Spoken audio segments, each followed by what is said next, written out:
$10 million.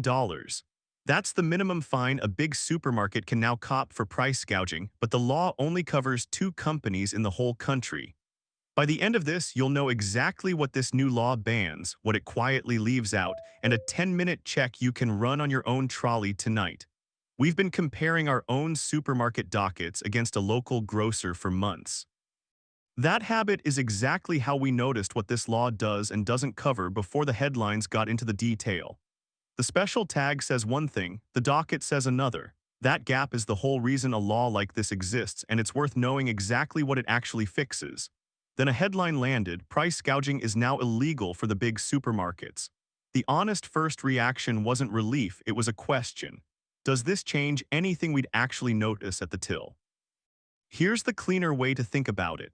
This law is not a price cap. Nobody in government sets what a loaf of bread should cost, and no bureaucrat is checking every shelf tag by hand. Instead, it tests one thing. Is the price significantly excessive compared to what it actually costs to supply that product plus a reasonable margin on top? And it only applies to very large retailers, businesses earning more than $30 billion a year. Right now, that's exactly 2 supermarket chains in the whole country.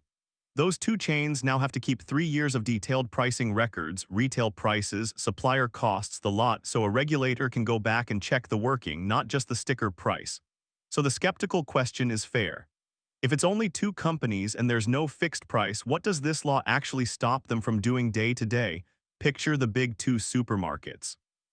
The vibe is convenience, one stop, everything you need, open late, the same layout every time. The trade-off is scale.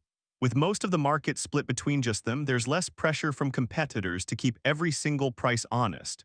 The hurdle from this year is that a regulator is actively watching their pricing patterns for the products where an excessive markup would hurt households the most. Now picture a local grocer or a discount chain. The vibe there is smaller, often cheaper on fresh basics, sometimes less convenient for one big weekly shop. The trade-off is that prices can swing more with the season and the range on the shelf is narrower. But this is exactly where the law's gap shows up. Because they sit under the $30 billion threshold, this specific price gouging law doesn't touch them at all, for better or worse, depending on how you shop.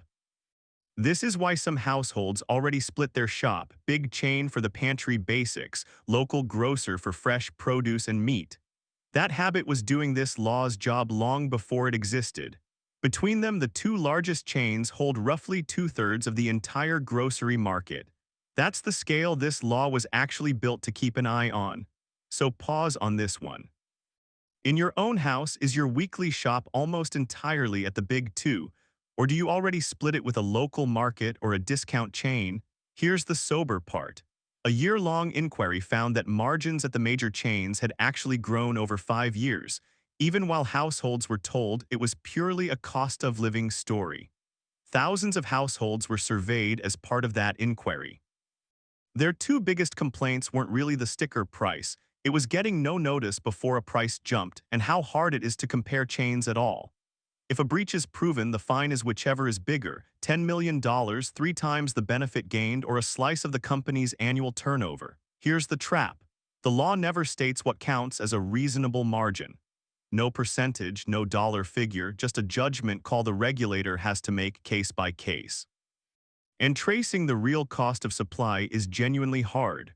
One supermarket manages thousands of products through supplier chains several layers deep, some of it invisible even to the retailer itself. Here's the gap that catches people out. If a pack quietly gets smaller for the same price, that's not excessive pricing under this law. It's a separate problem still unresolved. And because only 2 companies clear the size threshold, this law can shift how the giants behave without touching anyone else's pricing at all. This price rule was only one recommendation out of 20 from that same inquiry. Mandatory online price publishing is still being pushed for, so this gap may narrow later, just not yet. If you live somewhere with only one big supermarket in town, this law matters more directly to you. There's less competition to keep that single option honest. If you've got 3 or 4 options within a short drive, your own habit of comparing prices is doing more of the work than any single law ever could. So here's the low-risk version of what we actually do. Once a month, we pick 8 to 10 staples we always buy: mince, milk, bread, eggs, one vegetable, one cleaning product. We photograph the shelf price, not the special tag, on the same day each month, then compare it against a second store on that same day. We track the trend across months, not a single week. A short-term jump during a supply shock is a very different story to a sustained, unexplained climb. If a genuine pattern shows up, not one annoying price, an actual trend, that's the kind of evidence worth sending to the regulator, dated and specific. One expensive week during a supply shortage isn't a pattern, and the regulator isn't set up to referee a single docket anyway.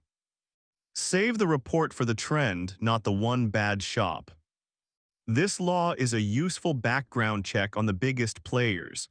It's not a reason to stop comparing prices yourself. That habit still does most of the heavy lifting. If this helped map out your own grocery shop, subscribe.